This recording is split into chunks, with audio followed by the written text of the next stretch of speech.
বিসমিল্লাহির রহমানির রাহিম। ওয়েবক্রাফট অ্যান্ড মোশনের পক্ষ থেকে সবাইকে অভিনন্দন এবং শুভেচ্ছা। আমি আছি মোহাম্মদ আমিনুল ইসলাম আপনাদের সাথে। আজকে আমি আপনাদের যে বিষয়টি দেখিয়ে দেব সেটা হলো কম্পিউটার থেকে কিভাবে একটি অপ্রয়োজনীয় সফটওয়্যার আনইনস্টল করতে হয়। তো চলুন দেখা যাক। এখন আমি চলে যাচ্ছি কম্পিউটার স্ক্রিনের সার্চ বাটনে।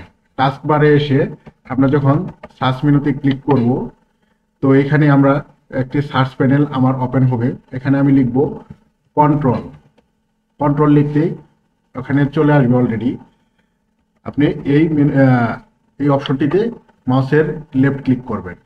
এরকম একটি অপশন আপনাদের ডায়লগ বক্স চলে আসবে।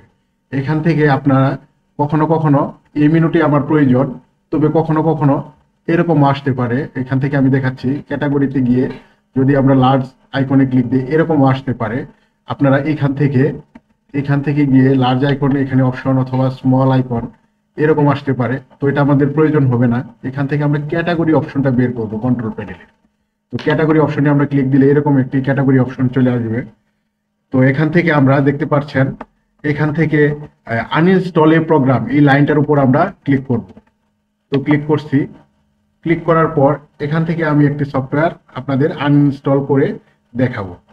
তো চলুন দেখা যাক। আমি একটি সফটওয়্যার আনইনস্টল করে আপনাদের দেখাচ্ছি। দেখা যাক, আমি এখান থেকে মাইক্রোসফট ওয়ান ড্রাইভ সফটওয়্যারটি আনইনস্টল করে দেখাতে চাচ্ছি। তো এখানে আমরা এসে এই সফটওয়্যার যে সফটওয়্যারটি আমাদের আনইনস্টল করা প্রয়োজন সেই সফটওয়্যারের উপর আমরা ডাবল ক্লিক করলে হবে, অথবা মাউসের রাইট বাটন ক্লিক করতে হবে। করলে এরকম আনইনস্টল অপশন চলে আসবে। তো আমরা এটাতে ক্লিক দিচ্ছি। এখন আমাকে একটি ডায়লগ বক্স চলে আসছে এখানে আমাদের কম্পিউটার স্ক্রিনে। এখন আমাকে এখানে পারমিশন দিতে হবে। আপনি কি এই সফটওয়্যারটি ইনস্টল করতে মানে আনইনস্টল করতে চান, মানে uninstall or change an application.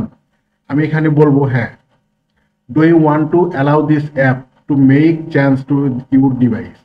এখানে বলতেছে আপনি আপনার সফটওয়্যারটা কি কোনো রকম চেঞ্জ করতে চান, মানে পরিবর্তন আনতে চান।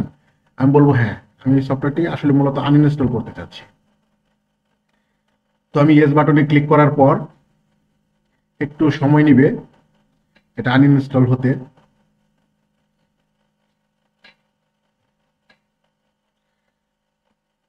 তো আনইনস্টল হওয়ার পর আমরা মূলত একটু রিফ্রেশ দিয়ে নিব।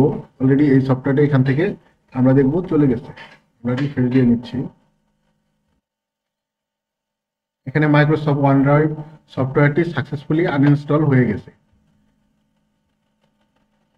এখানে আমার মাইক্রোসফট ওয়ান ড্রাইভ সফটওয়্যারটি এখন আর নেই, কম্পিউটার থেকে পুরোপুরি আনইনস্টল হয়ে গেছে। এভাবে আমরা একটি কম্পিউটারে সফটওয়্যারকে আমরা আনইনস্টল করতে পারি। মাইক্রোসফট ওয়ান ড্রাইভ এম সিরিয়ালে দেখতে পাচ্ছি আমরা এখানে এম সিরিয়ালে মাইক্রোসফট ওয়ান ড্রাইভ নামে কোনো সফটওয়্যার এখন নেই, দেখা যাচ্ছে না। সো এতটুকুই। তো আমাদের পরবর্তী ভিডিওগুলো দেখার জন্য আমাদের পাশেই থাকবেন। ধন্যবাদ। আমাদের চ্যানেলকে সাবস্ক্রাইব করে বেল নোটিফিকেশনে অল বাটনে ক্লিক করে আমাদের পরবর্তী ভিডিওগুলো দেখার জন্য অবশ্যই আমাদের সাথেই থাকবেন। ধন্যবাদ।